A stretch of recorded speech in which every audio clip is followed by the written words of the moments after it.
ধর্মনগর থেকে করিমগঞ্জগামী যাত্রীবাহী বাসে তল্লাশি চালিয়ে এক যাত্রীর শরীর থেকে গাঁজা উদ্ধার করে পুলিশ।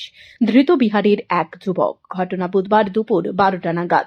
ধর্মনগর থেকে আসামের করিমগঞ্জগামী একটি যাত্রীবাহী বাস চুরাইবাড়ি থানার নাকা পয়েন্টে আসতে পুলিশ গাড়িটি আটক করে তল্লাশি চালালে বিহারের এক যুবকের শরীরে বেঁধে রাখা অবস্থায় 5 কেজি 700 গ্রাম শুকনো গাঁজা আটক করা হয়, যার কালোবাজারে মূল্য প্রায় 60,000 টাকা বলে জানায় পুলিশ। ধৃত পাচারকারীর নাম মুন্না শর্মা, বাড়ি বিহারের বৈশালী জেলায়। ধৃত ব্যক্তি জানায়, এ নিয়ে সে দ্বিতীয়বার ত্রিপুরা থেকে বিহারের উদ্দেশ্যে গাঁজা নিয়ে যাওয়ার পথে চুরাইবাড়ি থানার পুলিশের হাতে ধরা পড়ে। সেই সাংবাদিকদের বলে, আগরতলা খেজুর বাগান এলাকা থেকে 4,500 টাকা করে গাঁজা কুলি ক্রয় করে 10,000 কেজি দরে বিহারে বিক্রি করবে। এভাবে প্রথম যাত্রায় সে সফলতা পেয়ে দ্বিতীয়বার এসে পুলিশের জালে আটকে পড়ে যায়।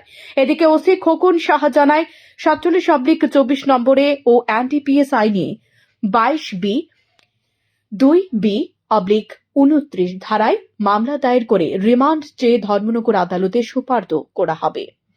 পরবর্তী সময় পুলিশের জিজ্ঞাসাবাদে হয়তো আরো বৃহৎ তথ্য বেরিয়ে আসতে পারে বলে ধারণা করছে পুলিশ।